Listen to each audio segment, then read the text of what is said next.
Hi everyone, my name's Jeremy, and I wanted to do a reflection on where I was 4 years ago and where I am now. 4 years ago was very a very difficult time in my life, and it challenged me in a way that I never thought possible, only to experience it again 2 years later. Facebook memories helped me to realize that 4 years ago, my brother was being buried. He passed away or committed suicide. And the picture that caught my eye was a picture of my aunt and I. And that was actually the last picture that she and I took together, as a little less than 2 years later, she took her life or committed suicide as well. There is nothing that can explain the amount of hurt and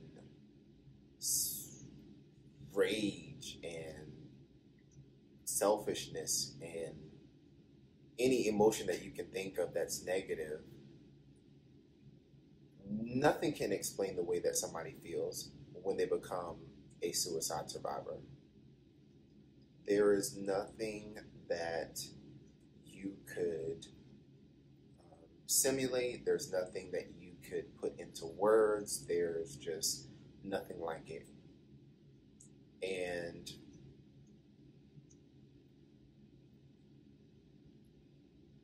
even though it was really, really, really difficult to go through, especially 2 times, it changed my life in a way that I didn't think was possible. When I reflect over where I was at those points in my life, 4 years ago when I was burying my brother, and then going on 3 years when my aunt committed suicide, life was trying to get me to wake up, and wake up very quickly. And it took those moments of being broken to the point where I didn't have the energy to pull myself together in order for life to get me to truly wake up.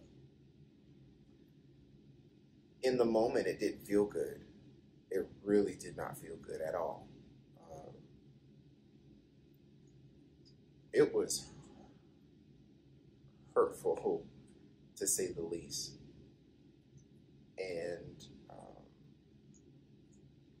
I had to realize when people get in those places that you feel that's the only option that you have, and you don't really think about the impacts of your decision. So the shoulda, coulda, wouldas on my behalf. I should have done this. I could have done that. I would have done this had I known this, that, and the third. Don't help the situation. And in fact, what has helped me is accepting what has happened and allowing myself to go through all of the emotions that come as they come.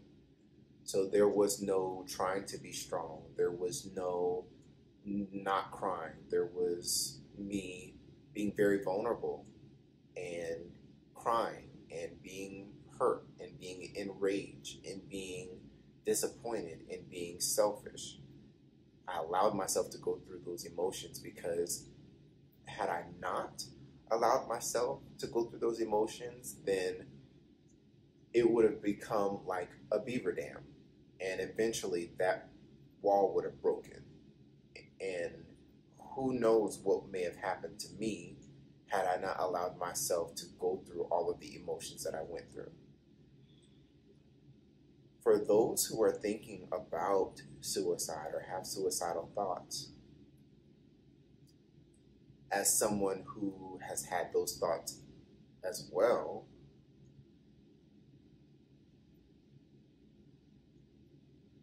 the impact on your support system is nothing that can be explained or experienced. There's nothing that you can simulate or put into words that would allow someone to know what it's like to go through someone that they love committing suicide. There's no way that you can do that. So, although you may feel that it is the only option, consider that talking to a mental health professional can save you your life, but can also save a lot of hurt, disappointment, stress, anxiety, and all other emotions for those that really love you. If you don't know how to ask for help, do it in the best way that you can. Use the resources that are available, like the suicide hotline or employee assistance program or EAP through your employer. There are support groups out there. There are Facebook groups out there. There are so many different platforms that would allow you to talk to someone. I highly recommend that you talk to a professional, but at least tell someone something's not right and allow them the opportunity to be there for you. And I get it. Sometimes you just don't have somebody that you can rely on. And I'm here to say that if there's anything that I can do, even if it's from a distance, just know that I'm a shoulder.